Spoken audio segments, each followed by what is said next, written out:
Thank you for listening to Depictions Media Radio.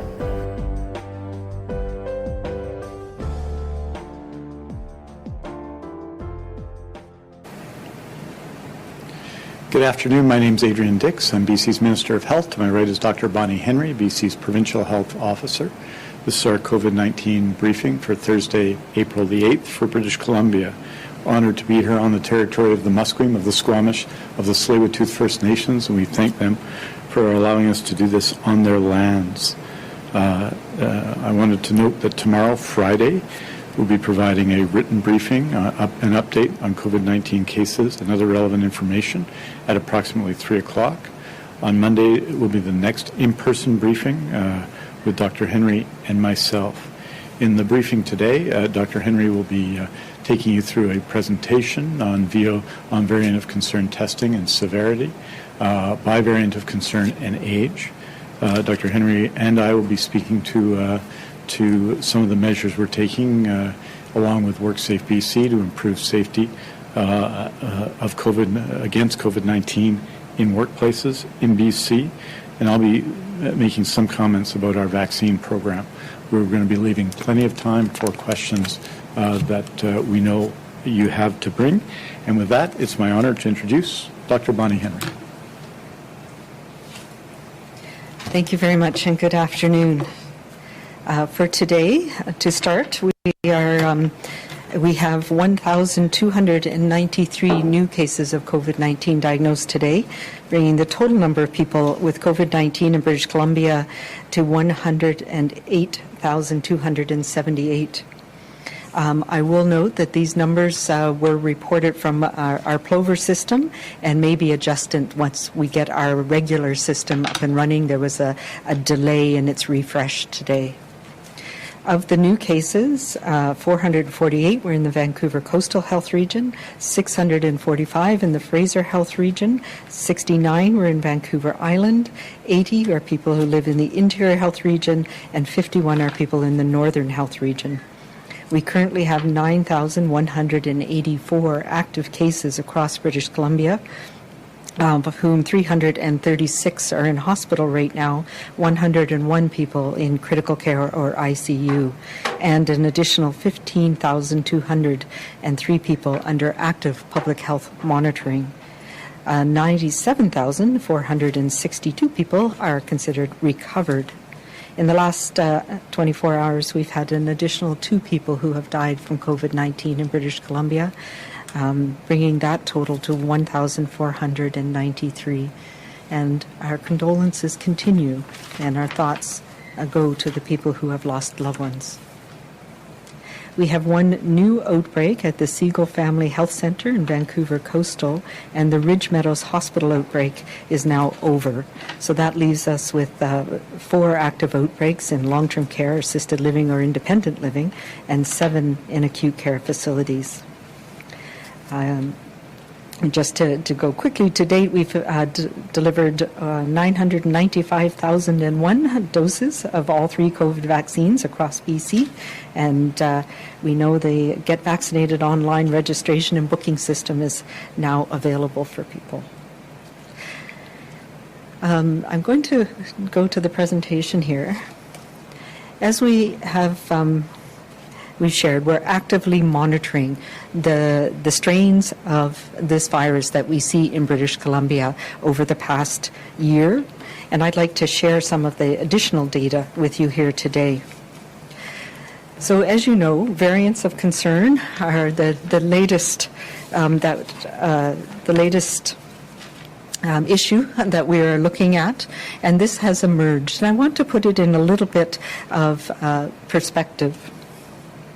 So the variants of concern are those variants for which there's evidence that we see from around the world that there's increase in transmissibility, more severe disease, reduced effectiveness of treatments or vaccines, or challenges with diagnostic tests.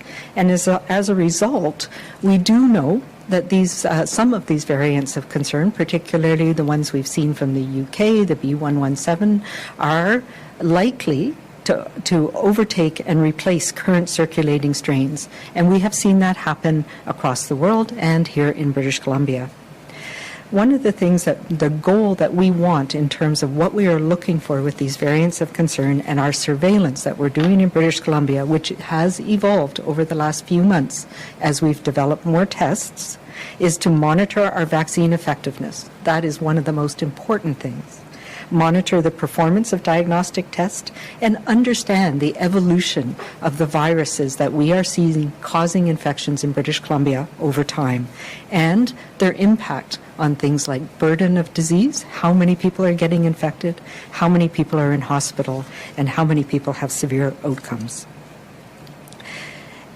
We also know that existing health measures that have been shown to control all of the strains of the SARS-CoV virus, including the variants of concern, including public health case management, contact tracing, as well as clinical care and infection control measures that we need to take, remain the same, regardless of what strain somebody is infected with. So this is the evolution of what we've seen in British Columbia over the past year, and this is what we call a phylogenetic tree. And we've shown some of these over time in the last few months, and as early as last March and April. And what we can see is the number of different strains or slightly different versions of the virus that we have seen in British Columbia has changed, and we've had a much increased number of different strains over the past year. So from March 2020 to March 2021, we've gone from a few dozen to over 100. What we've been looking for, particularly in the last few months, is whole genome sequencing helps us to understand what types of strains are circulating in different areas of the province. So this whole genome sequencing has changed over time. We've increased our capacity, so we've done a larger percentage of positive cases, and we have new tests, screening tests, that help us understand when something might be a certain strain or a certain variant. And I'll talk more about that in a minute. So we do what we call direct PCR to screen for these mutations, and some of those we'll talk. So what we have seen here in British Columbia is that the series of strains that we saw from last summer until early in this year, and you can see that on the bottom of this slide and the colors, they've mostly been replaced, and they've been replaced by a number of different strains. Importantly, we're starting to see a lot of the B117 strain, and that is not unexpected. By the time we recognized that this was a strain that had increased transmissibility, it had already been introduced in British Columbia, and we were able to detect it from very early on. We knew that this was likely to spread more easily and to cause more people to become infected, and we have indeed seen that. And we've seen that this strain has replaced much of the other strains that we've seen. We've also seen a lot of the B12, which is one of the regular strains, not what we consider a variant of concern, but it is one that's been causing a lot of illness over the last few months. The B136 and the 1351 are ones that we were watching carefully as well, and we saw a little bit of them and then mostly them going away. And most recently, in the last few weeks, we've seen an increase in the P1. And part of that is artifact in terms of we are testing more people that are in clusters that are now related to P1, and the type of screening tests that we've been doing in some labs in the province are designed to pick up that variant in particular.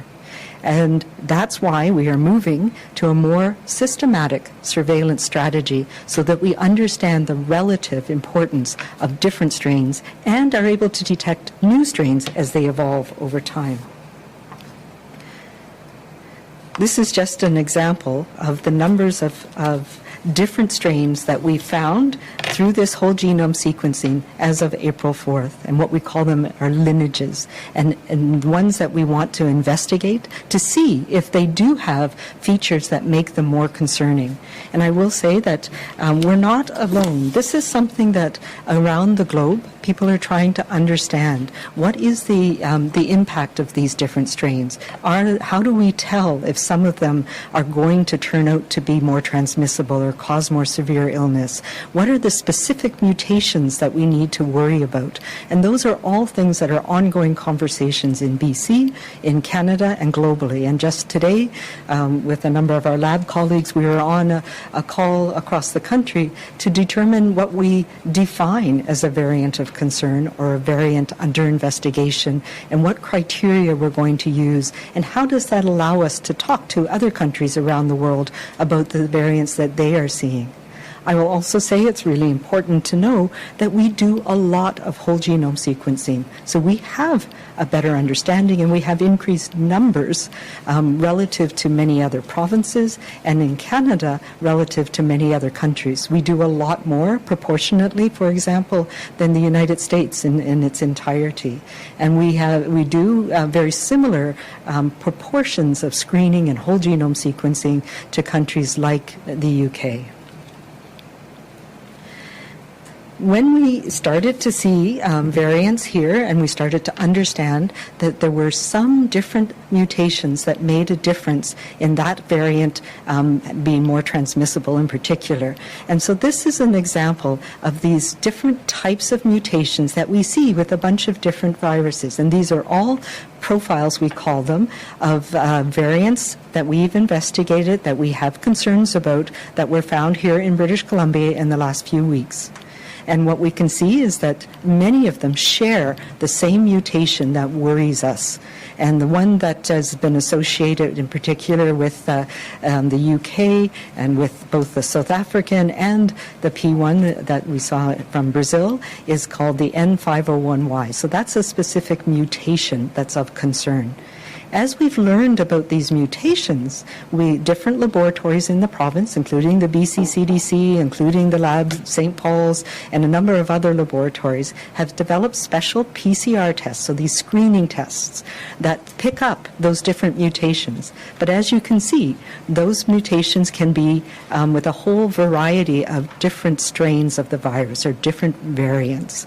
So we do the whole genome sequencing is the only way to tell for sure if it is a Brazil versus a South Africa versus a Philippines. So that is why we have that strategy of doing whole genome sequencing on the screen positive tests. As we've done more, the screen positive tests can be done on the same day, but it's not as specific as we see. In the last few weeks, as we've ramped up our ability to do whole genome sequencing, and as we've developed more and more of these PCR tests, and we've targeted who gets tested with these screening tests as well, we are finding that they are quite accurate, and they give us a good sense of the fact that we are seeing quite a rise in the B117.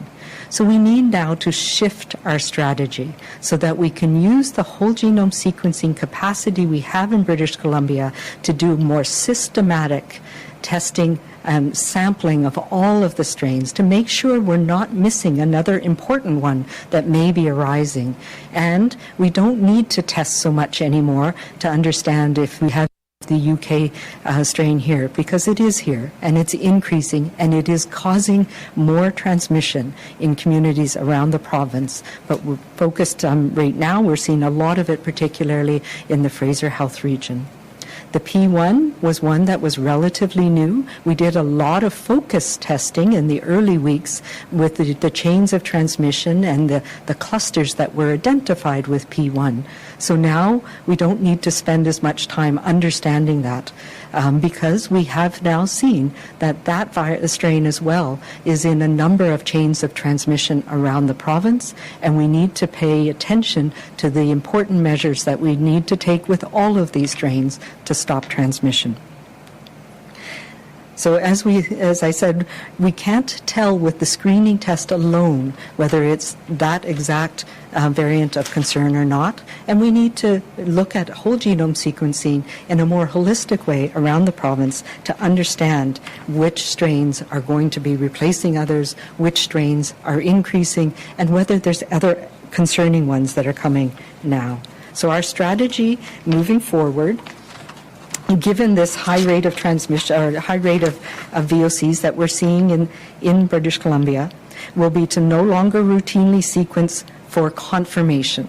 We just assume that those screen positives will be the variants. We assume that anybody who is positive with for COVID-19 needs to be treated as if they have one of these highly transmissible viruses.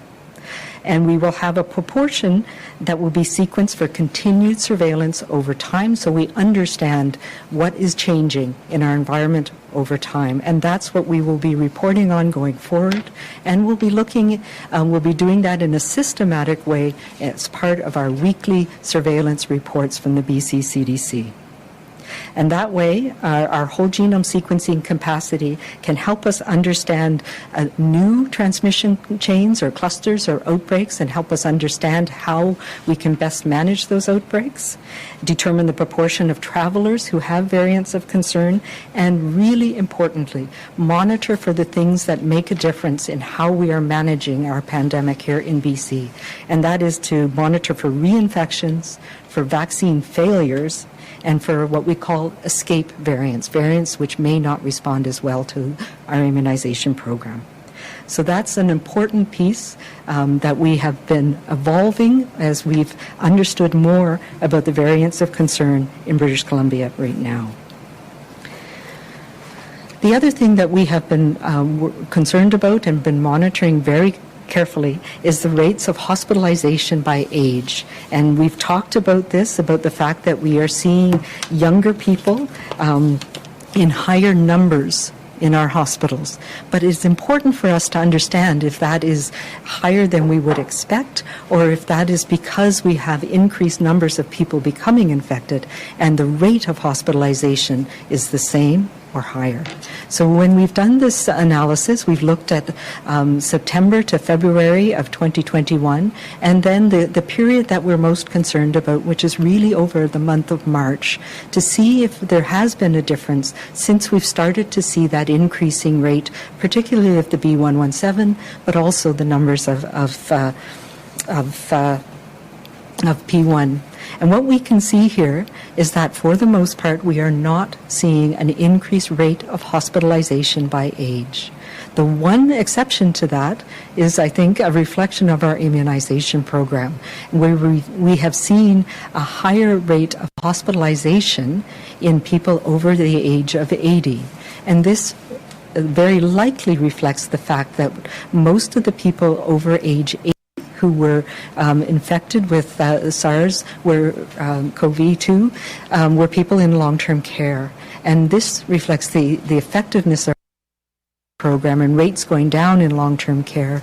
So people over 80 now, and it's a small number, but this is a rate, so it's a number of infections, and that means that people in the community who are being infected are more likely to be in hospital and to get hospital care, to need hospital care. So I think that's a reflection of the effectiveness of the long-term care immunization. So this is something we will continue to watch very carefully, because this does give us an idea of where the variants are having an effect on people. If we look at the analysis of hospitalization by the people we know have these variants of concern, we have a hospitalization percent of about 4.2% in people who were diagnosed with COVID-19. For people who were not sequence positive, so this is at the time where we were doing sequencing of the high proportion, close to 90%, the hospitalization was about 4%.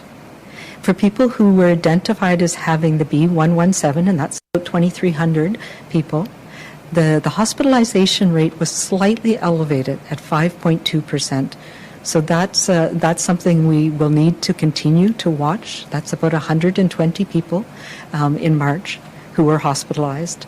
And the confidence intervals with people who were not VOC positive is slightly overlapping, but that's a concern. It tells us that we need to continue to watch and to see if the B117 is associated with higher hospitalization rates.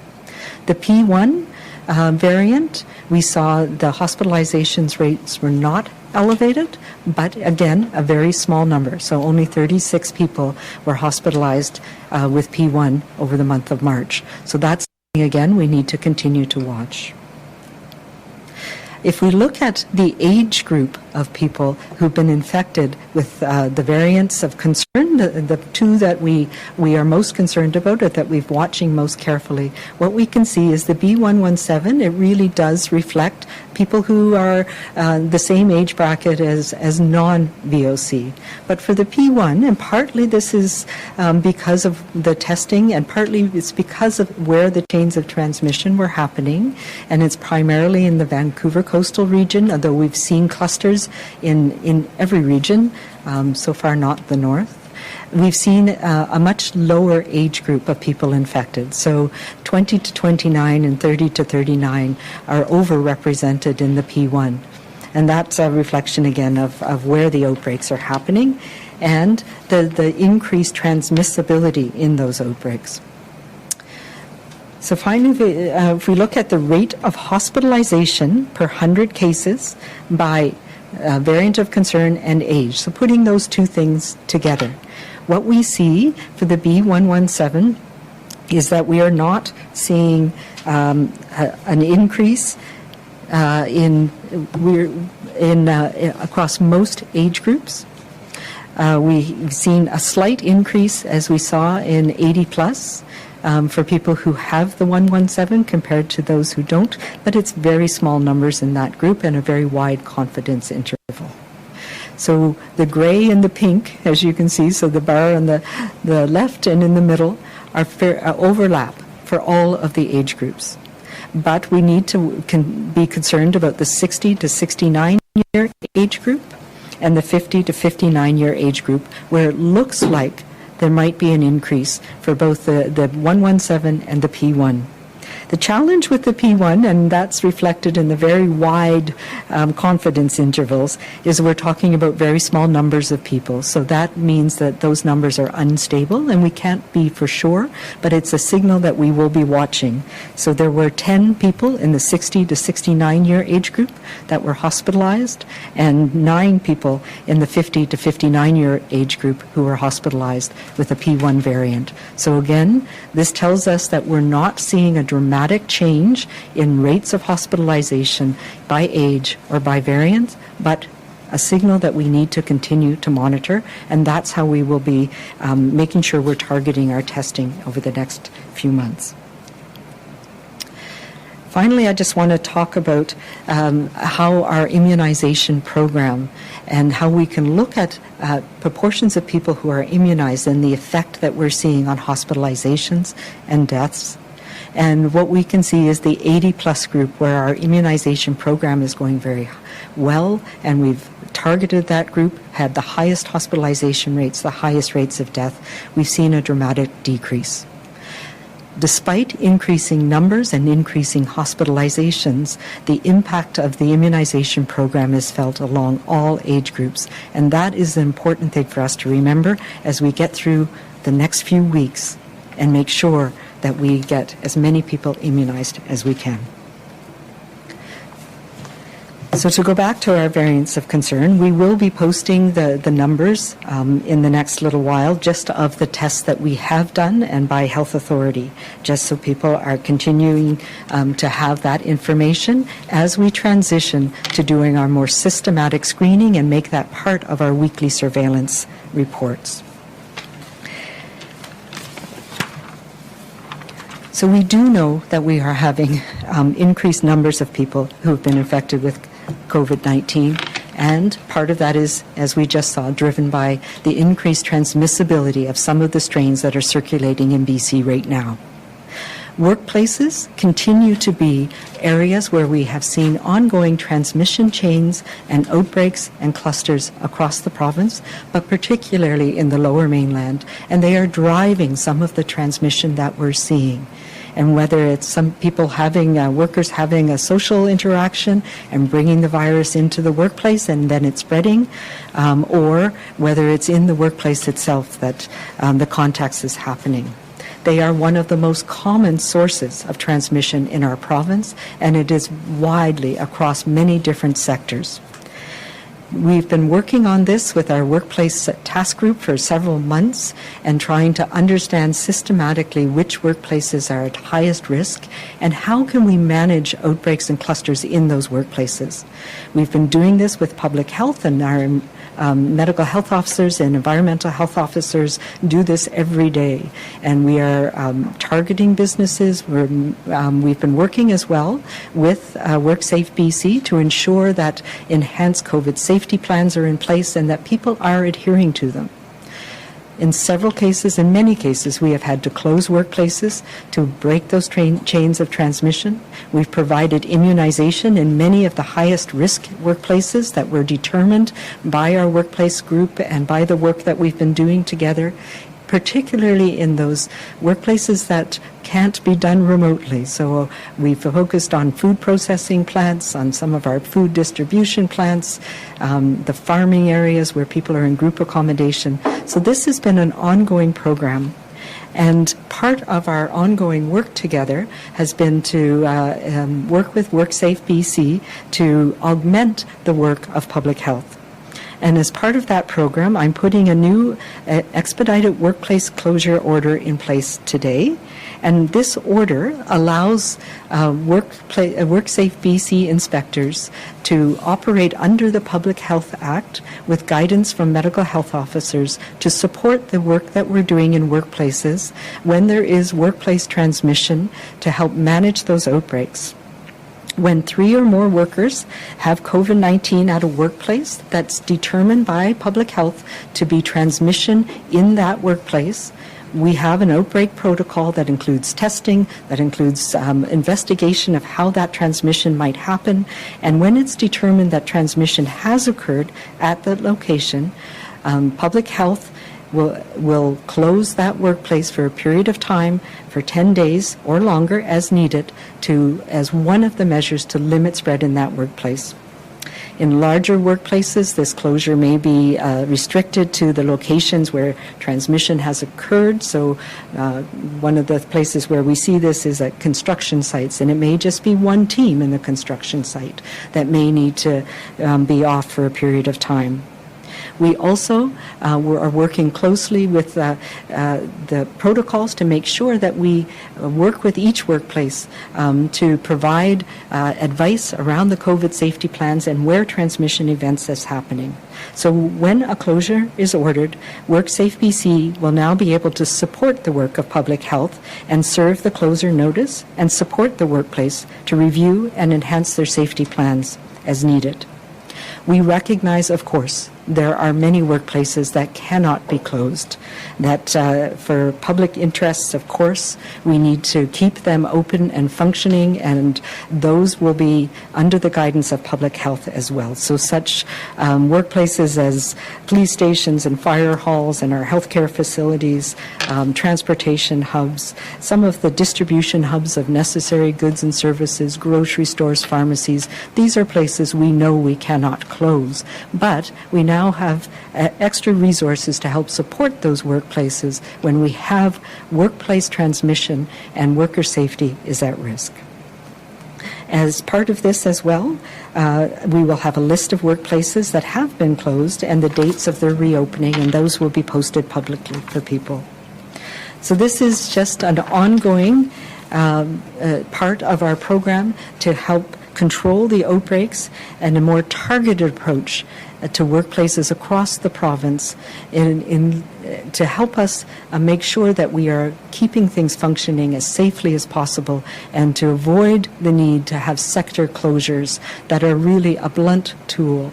In this case, we can keep people working safely, and we can augment the measures already in place and support public health and businesses to control outbreaks and to prevent outbreaks in businesses going forward. About a year ago, we asked people to share their perspectives on experiences in our province-wide Your Story, Our Future survey, and over 400,000 people took the time to complete this survey, which is a record number by all accounts. The information you shared has helped guide our response to the pandemic through this past fall and winter. And today we're asking you once again to share your feedback on how COVID-19 and this pandemic has affected you, and what tools and supports you need as we look ahead to our pandemic recovery in the coming months. So we have a new updated version of the Speak survey. It's called the Speak 2. It's available on the BC CDC website, again, bccdc.ca, COVID-19 survey. And I encourage everyone, once again, to participate and to help those who don't have online access to participate as well. So what we have seen over these last few weeks is a notable increase in transmission across BC. And I don't need to tell people that. We all see that. We have also seen new cases in younger populations, particularly in the 20 to 39-year age group, and much of it is being driven by our social interactions and then amplified in places like workplaces. These gatherings with different people in different places on different days are fueling the spread of the virus that we're seeing. And these variants of concern are making that much more easy. When you spread the virus to somebody, you bring it home to others. It's not just one or two people in a family or a household that are getting sick right now. What we are seeing is that the transmissibility is spreading so rapidly. It's everyone in a household or a community or accommodation that is becoming ill. Yesterday, I had the privilege and the honor of visiting a number of our frontline healthcare teams in Vancouver Coastal and in Fraser Health. And I can't tell you enough how proud I am of the work that they've been doing and how important it is that we support them. We should all be proud of the incredible work that is being done every day by our critical care teams, by our teams in the emergency departments, on the COVID wards, and in all of our hospitals. But I will tell you as well, people are tired. Healthcare workers are tired. The doctors and nurses and care aides and the cleaners and the respiratory therapists and the nutritionists and all of the people that are keeping people alive and saving lives every day in our hospital systems are tired. They are ready for this pandemic to be over too. And I heard again and again that they are very concerned about the disheartening signs that we are seeing, that we are seeing hospitalizations increase, that we are seeing whole families need to come in for care, with mother and father being in the ICU and having children who are on the COVID ward, adult children. And when we see sometimes the things that are happening with parties or events or people not taking it seriously, it's very hard for us to see that from the inside of a hospital.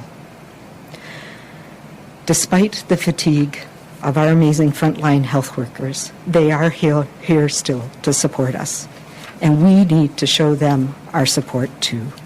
This virus has spread by people, and we have said that from the very beginning.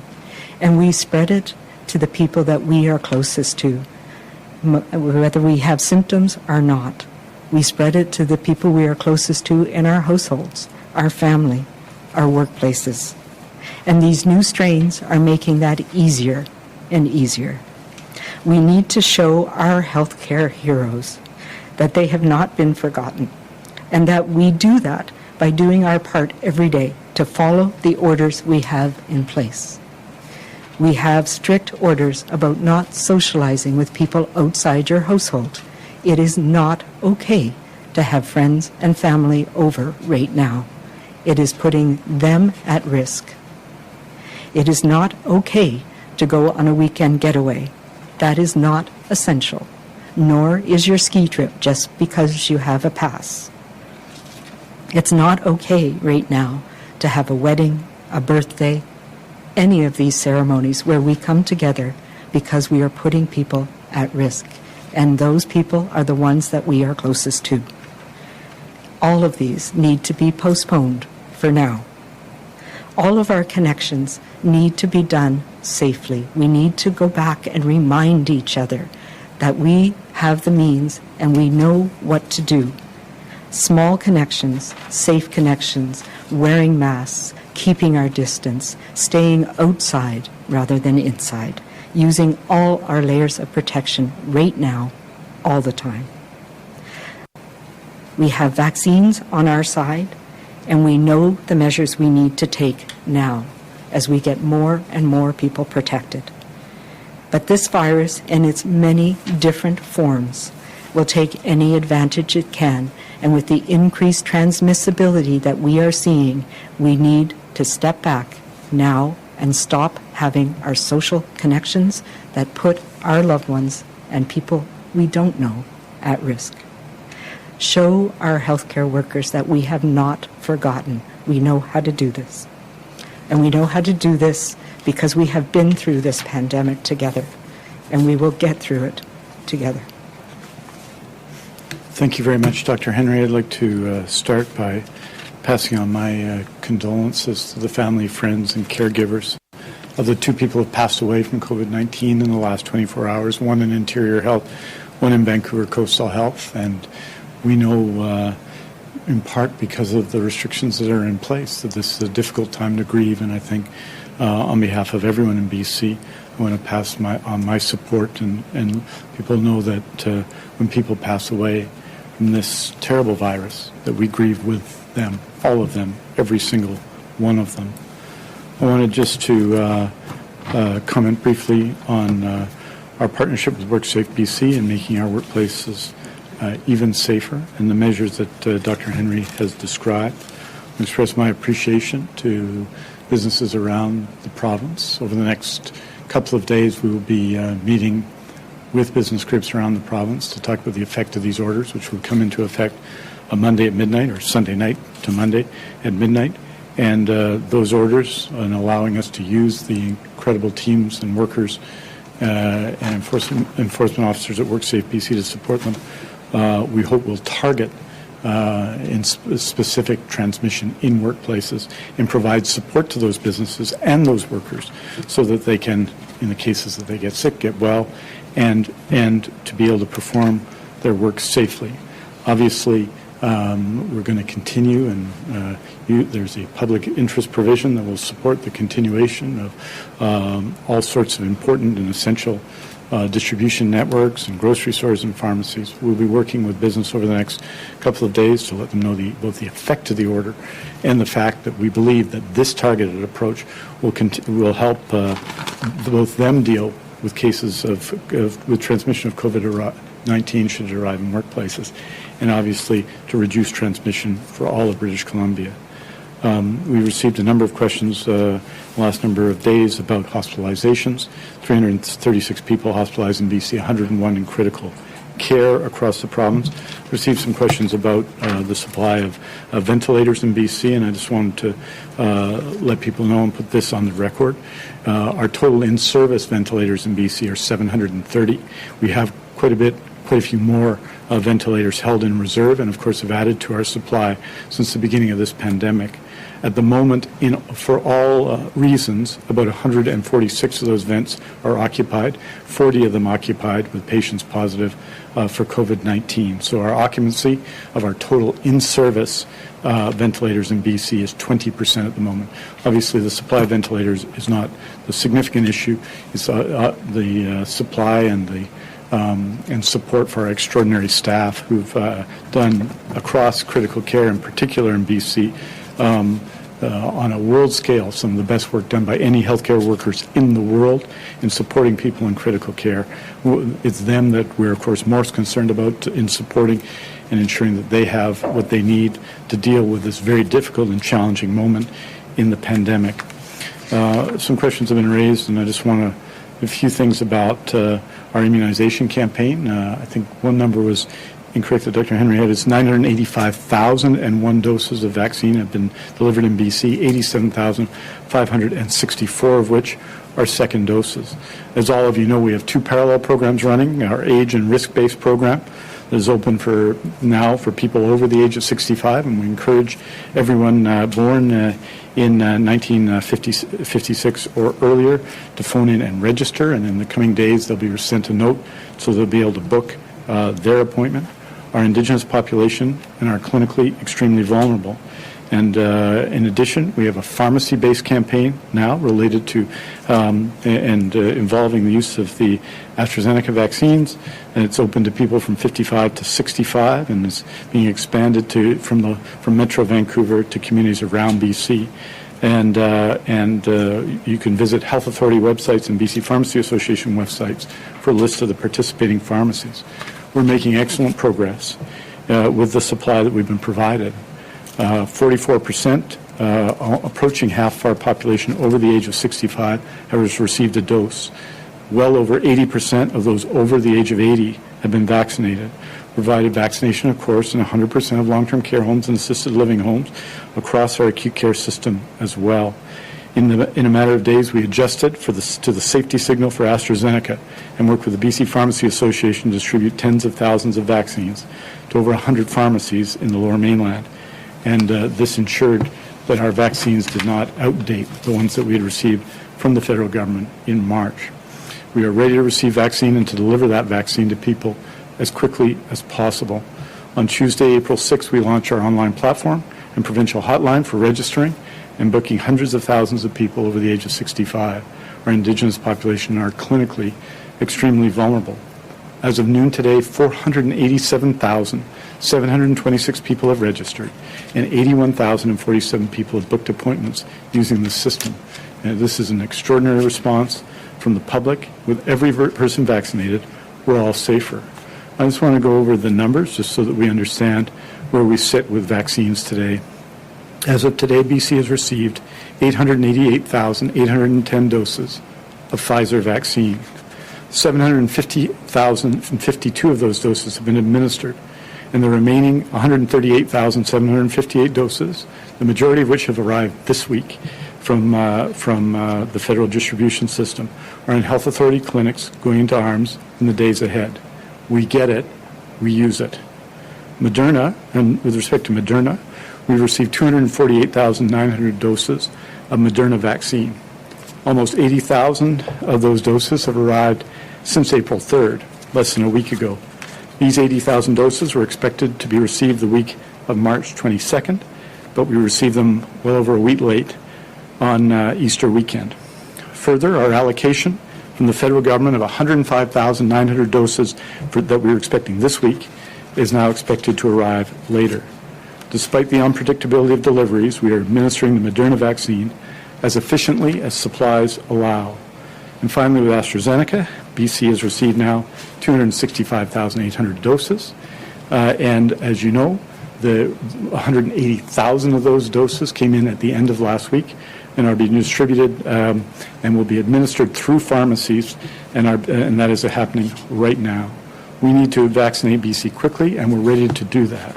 As people know, I think, and I say this with respect to some of the discussion from the federal government this week, the real issue with vaccines is the amount of vaccine we have.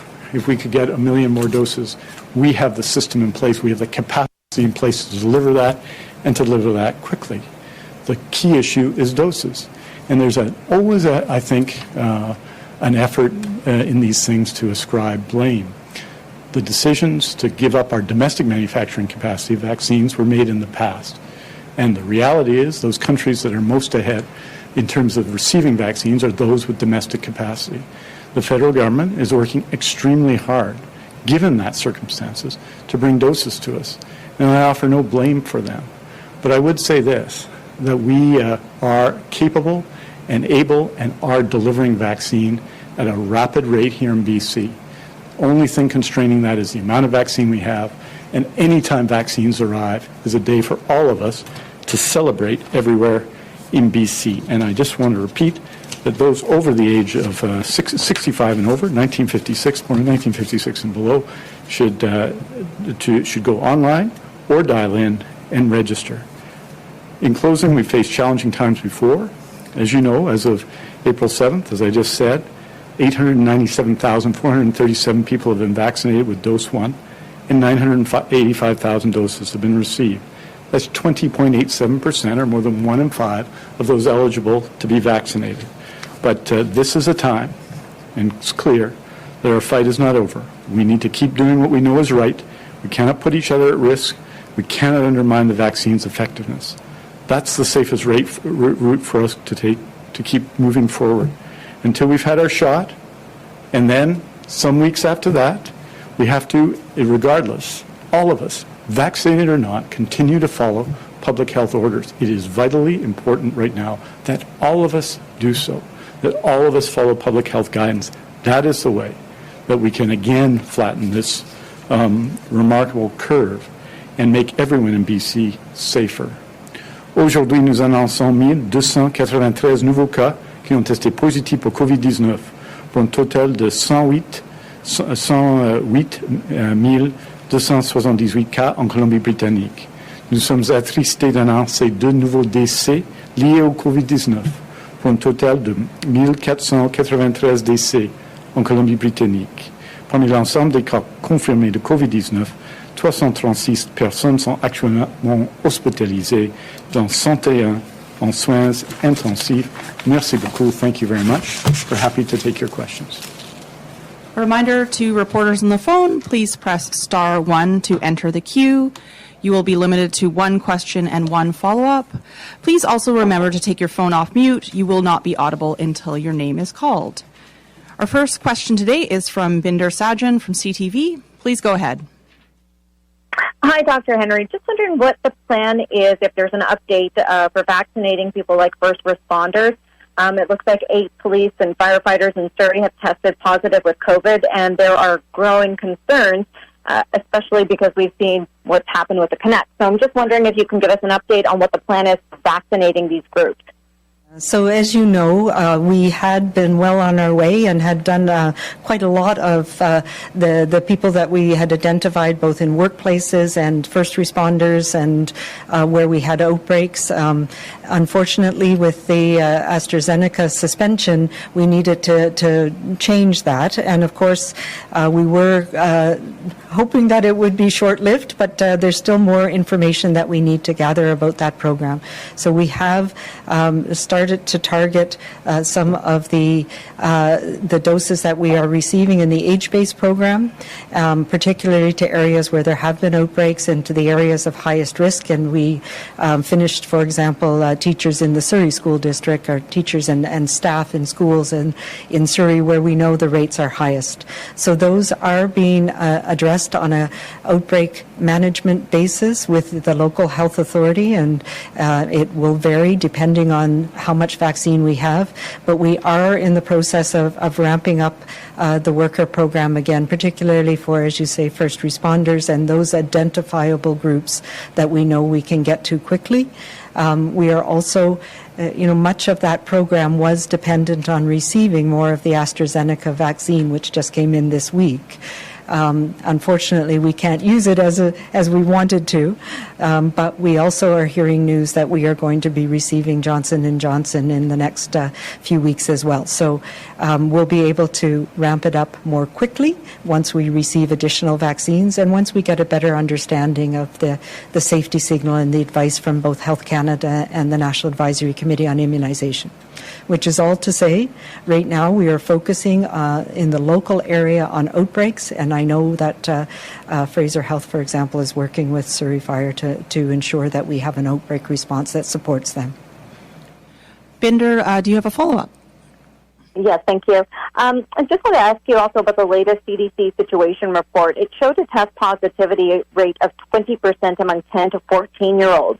And I'm wondering what you think is behind that, because it seems to suggest that there's significant COVID transmission happening in schools and that perhaps these school-age children are spreading the virus to other age groups.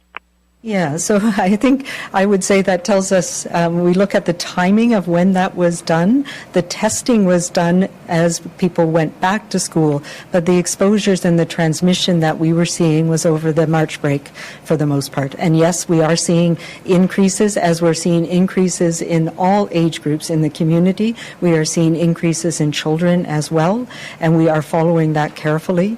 There have been a number of exposure events, as I'm sure you're aware, in schools not surprisingly, related to the increase we're seeing in communities. And the communities where they're having the highest increase is the highest where we're seeing exposures. And that's because of transmission that happened over the previous number of days and weeks.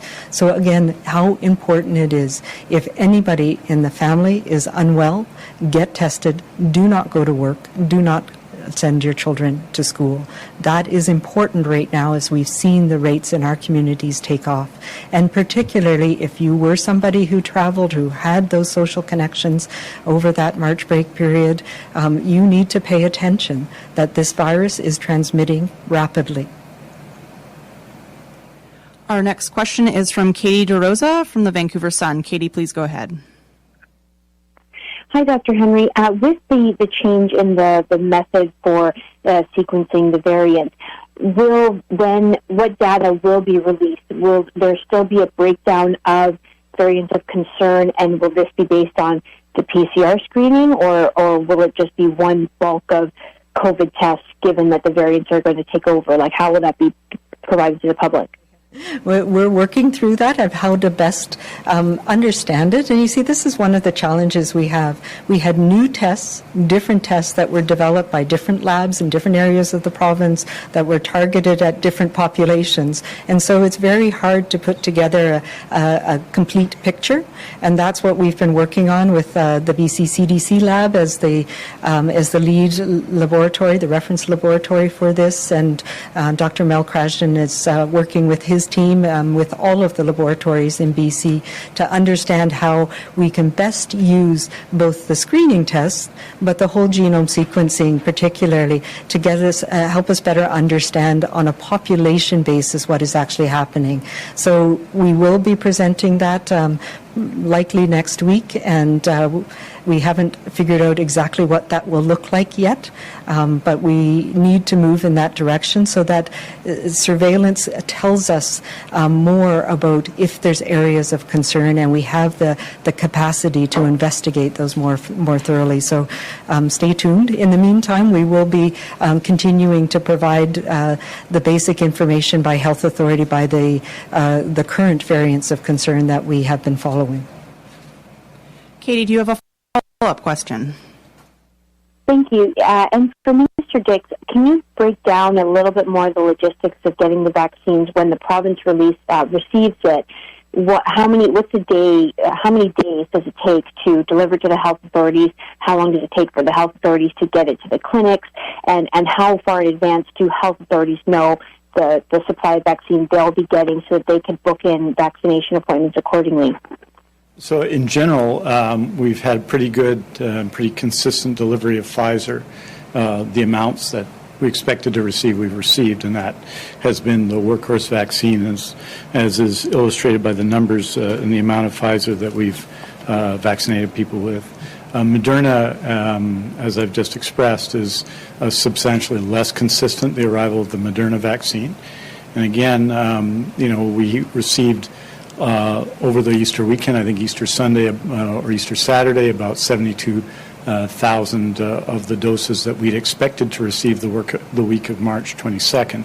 And so that presents some challenges because it's arriving, and we're not sure when it's arriving. The doses from Moderna that we were expecting to get from the federal government this week won't be arriving till at least next week. So that presents some challenges. So in general, we receive vaccine 1 week, and it's part of the delivery the following week. We tend to get Pfizer on Monday, and then it goes out, and we tend to get Moderna when it arrives on time on Friday. The bolus, the big large amount of AstraZeneca we got last Friday, I believe, and that will be used and is being distributed to pharmacies around BC.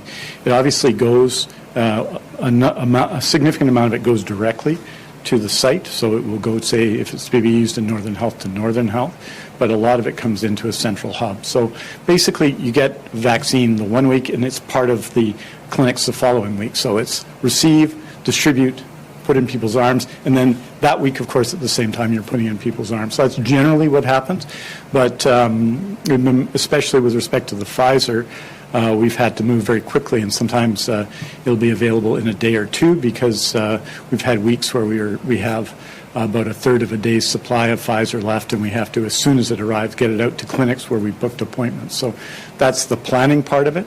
The Moderna question has made it more difficult for us, but in general, we have, I would say, an overcapacity of an ability to deliver because we want to deliver right away. What you're going to see in the coming weeks is a slight lessening in the supply. So just, in the few days, just to put it in context, in the few days prior to some tweets from the federal government and some discussion from federal ministers about vaccine supply. So we received about, in the few days before Monday, April 5th, for example, we received 30% of our total amount of vaccine we've received since the beginning of the pandemic. In the few days before that, that's with Pfizer, AstraZeneca, and Moderna, about 423,830 doses, and we're moving quickly to deliver that to British Columbians and hoping that the next amount of supply comes the following Monday. So it's a pretty quick turnaround. It can be a couple of days, but if you're distributing, for example, to remote or rural communities, it obviously takes longer than that to deliver.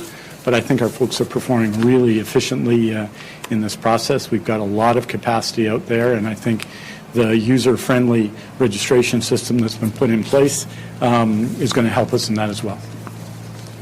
Our next question today is from Richard Zussman from Global. Richard, please go ahead. We saw a presentation today on hospitalization.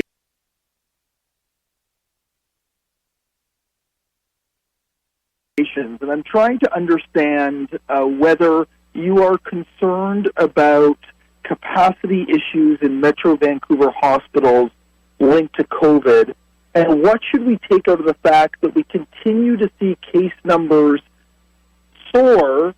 Is this going to lead to increased hospitalizations, and are any of these new measures you're putting in place addressing those concerns about potential increase in hospitalizations?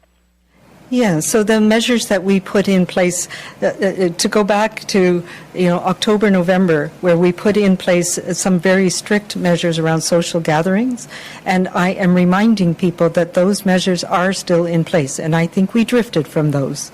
So that is important right now with the increased transmission and transmissibility that we're seeing. And the additional measures that we put in place a week ago, and again, focusing on supporting workplaces and trying to reduce transmission in workplaces is part of the ongoing program, yes. I am, of course, concerned. Hospitalization is a lagging indicator. It takes some time before people end up in hospital. Having said that, what we are seeing is that that time is a little bit compressed now. It seems that transmission is happening so rapidly and people are ending up in hospital. So we saw that increase the last week. But yes, we are seeing, so it's a couple of things. Is the proportion of people, the rate of hospitalization going up? That would be more concerning, and we're not seeing that so much. But as the numbers go up, the probability and the numbers of people that will end up in hospital will go up as well, and we are seeing that reflected. One of the things that we do know, though, is that a lot of this transmission is happening in a younger age group, and so the probability of them ending up in hospital is still very low. But because of the numbers going up, the actual, even if it's only, point, or only 1% of a larger number, or 10%, or what we're seeing, 4% of 1,000 people is much more than 4% of 400 people. So yes, we are watching that very carefully. The other thing that I am hearing from my colleagues in the health authorities, in the hospitals, and we heard that yesterday too, is that people seem to be coming in with other conditions, so non-COVID related, that are at a more severe stage. So I want to remind people, hospitals are safe. Don't stay home if you have a health condition that you need attention for. Go to the emergency department if you need it. Call 911 if you need it. Make sure that you're not waiting too long. And that goes from everything from heart disease, from people who have COPD, people who are waiting because they have concerns about COVID and about COVID in hospitals. So that's also putting a strain on our system. And I know our teams are working very hard to try and balance that. But yes, we are likely to have increased numbers of people in hospital with COVID over the next while. And that's why we all need to, we're playing catch up. So the things that we do today to prevent that transmission to those people we are closest to will help prevent that hospitalization next week. And I won't take up any more with this question because we want to get to more questions, but Richard and everyone in the audience will provide some information about utilization rates in both critical care and hospital by health authority, which will give you a sense of it. So what it is in Fraser Health and then in other health authorities. I think it's fair to say that the overall utilization rate in critical care, which is in the high 70% range, which is less than usual, but still significant. But the pressure that COVID-19 puts on all our acute care hospitals is real, especially on the staff. In terms of our overall utilization rates, they're, as I say, below what we normally expect this time of year, but that's because of the adjustments we've made. And finally, just say really quickly, Richard, that we did learn a great deal from hospitalization last year and through the COVID-19 pandemic. So we have measures in place should the situation, should the rate of hospitalization continue to increase substantially. So all of those things are in place, but rather than take up time here and list it off, I'll provide that information to you and to others. Thank you. Richard, do you have a follow-up question? I do. It's actually two separate questions. I'm sorry to do this, but it's for two colleagues, one in the Okanagan and one of my Global BC colleagues. First, and one to Minister Dix and one to Dr. Henry. For Minister Dix, you mentioned the vaccine issues. Why is the utilization rate still only around 70%? Is there a holdback to smooth out delivery? And for Dr. Henry, over the weekend there was a video sent to Global News in the Okanagan of a houseboat party in Kelowna with about 20 people on board. The video shows people outdoor deck. Under what rules do these party boats fall with the restrictions you announced, and should these businesses be able to operate? That one is very clear. It has been in place since last summer when we saw this happening. We have an order that restricts vacation rentals and vacation accommodations, and houseboats fall into that, from having people partying, from having gatherings in those settings. And we have enhanced those orders recently, so those should not be happening. There were a number of events that we heard about in the Interior over this past weekend, and I know Interior Health, the First Nations Health Authority, and a number of local community leaders were involved in reminding people that we cannot be having this type of event right now, certainly not with people traveling, both from inside BC.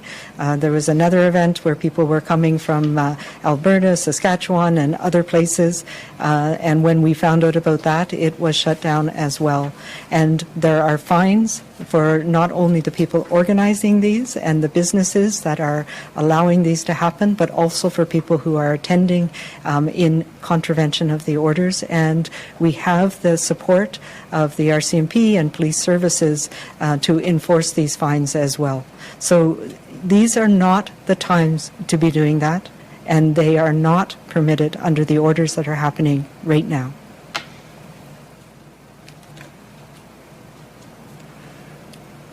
Just really simply, Richard, we received in the few days prior to Monday 423,830 doses. Those were the AstraZeneca, 188,000, 72,000 Moderna, a significant amount of Pfizer. So by definition, when you receive them, when you just receive them, you have to wait to receive them before you can deliver them in people's arms, and that's what we're doing now. I think yesterday it was 38,000 doses. I suspect it'll be more today because we're not just utilizing our own network, but now the pharmacy network around BC, so we're going to see doses in people's arms, and I think what you're going to see is as you get to the end of the period when we're supposed to use the doses we received on Friday and Saturday and Monday, that number will go down, and then we'll get a new dose, and we'll have to go through that as well. And that's the process of immunization. And so I think,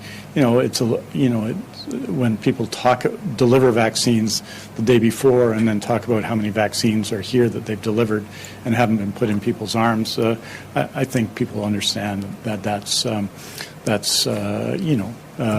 it speaks to an effort to, I suppose, celebrate what one level of government is doing. But I would say this, that the core issue, if we got 1 million more vaccines, we would be the most delighted people, and we would proceed to deliver it.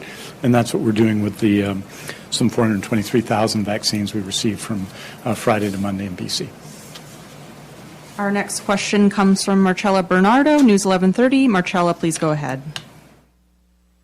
Hi, Minister Dix. Don't leave the podium, or maybe Dr. Henry, you might want to answer this question. But I'm going to follow up on something that Richard asked first about some clarity on how overwhelmed our ICU wards are, mainly in the Fraser Health. I understand that Dr. Henry visited some hospitals yesterday, and I'm hearing from frontline workers in Westminster and in Surrey who are scrambling to find space for everyone needing critical care. So could you elaborate on just what kind of support are they getting to try to make sure that everybody who needs care is getting it in these really high-intensity situations?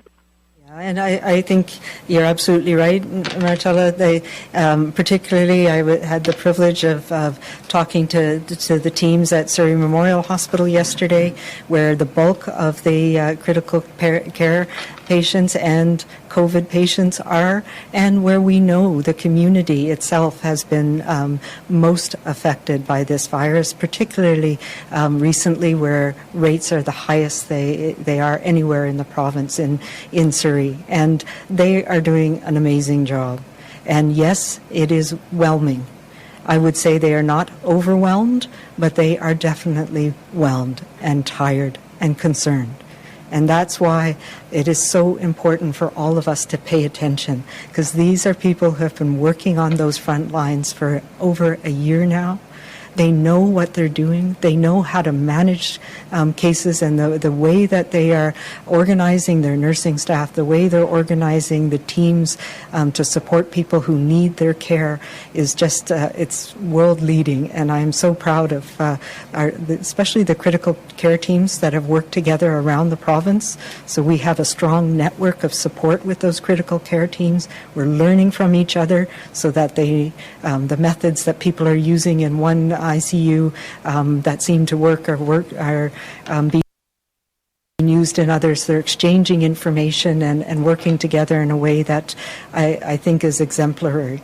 And that is what is keeping people together. It's the fact that they have a team approach, that they are able to manage the surge and support each other. But it is hard right now.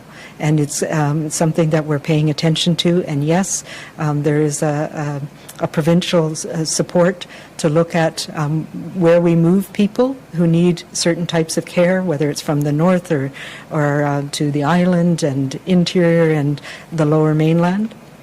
Both for COVID care and for people who need other care.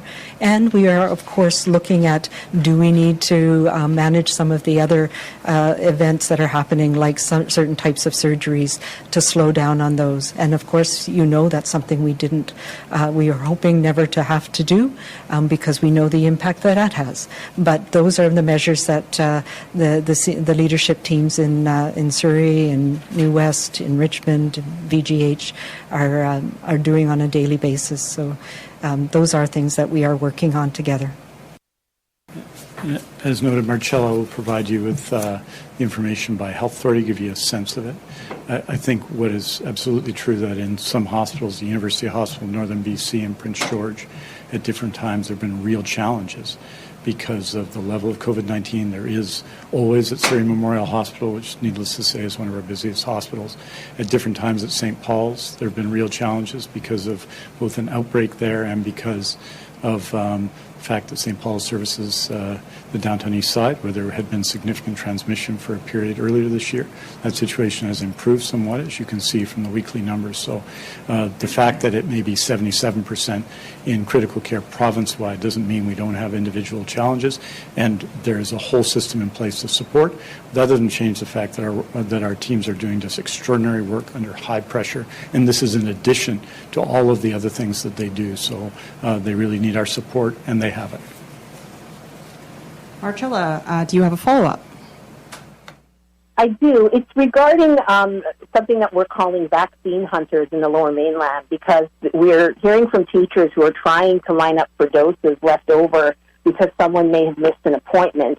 And just wondering if you could, I know you touched on how you're trying to get these programs started up for essential workers, but do you consider this a case of queue jumping or just an efficient way to make sure doses are not getting wasted?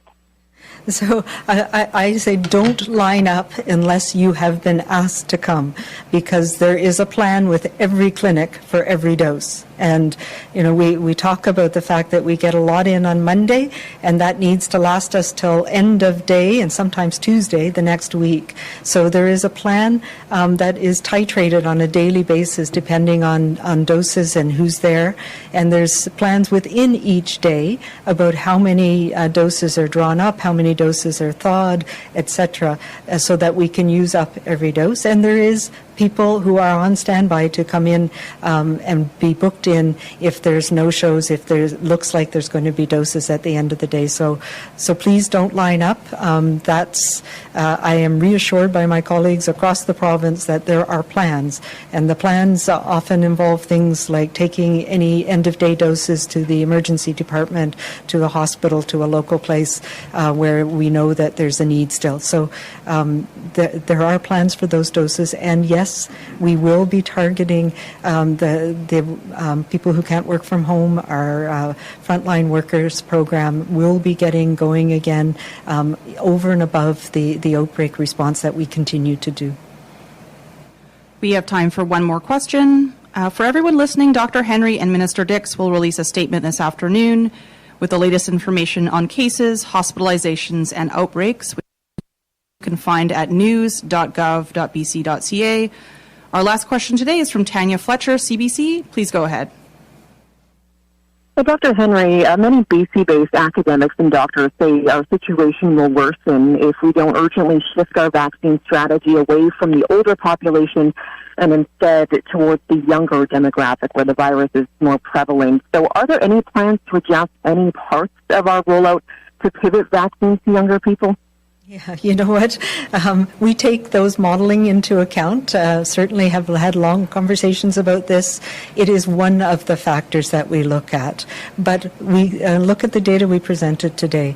It is still an older demographic who end up in hospital, who have severe disease, and who are dying from COVID-19. Thankfully, much of that has been attenuated in the oldest people. So no, we are going to continue our parallel approach that we have done from the beginning, which is main focus on our age-based approach. When we had extra vaccine that we could no longer put towards our worker program, we put that into the age-based program at the slightly younger age, but still the at-risk population. And we are continuing with the outbreak response and the worker transmission program. So, you know, don't underestimate how much of that we have done. There have been many large workplaces. We've got most of the group accommodations on farms covered.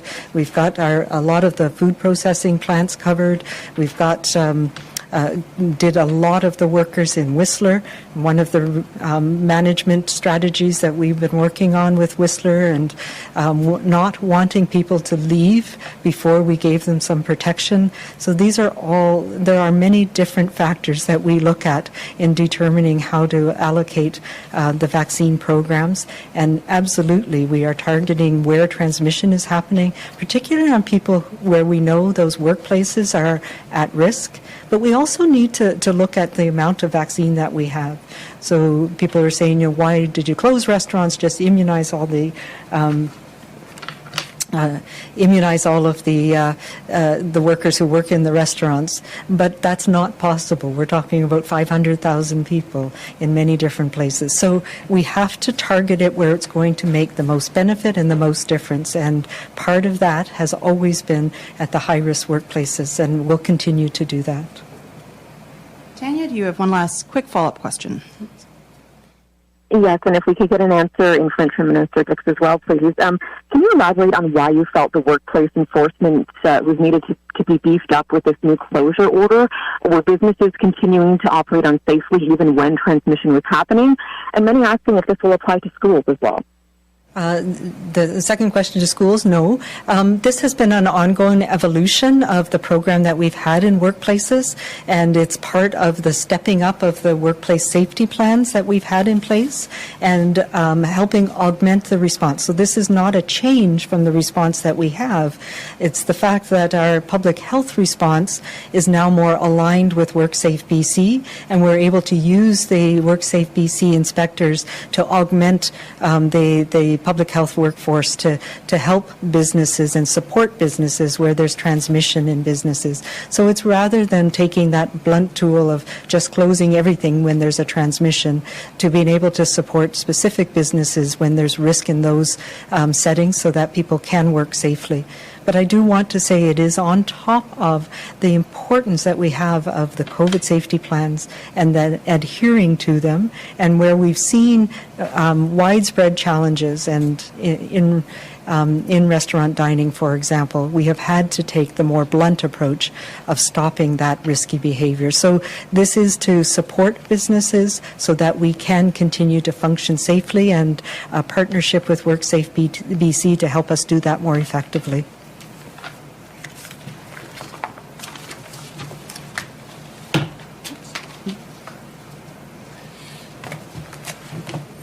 Juste pour dire qu'on va utiliser les ressources de WorkSafe BC pour augmenter nos efforts.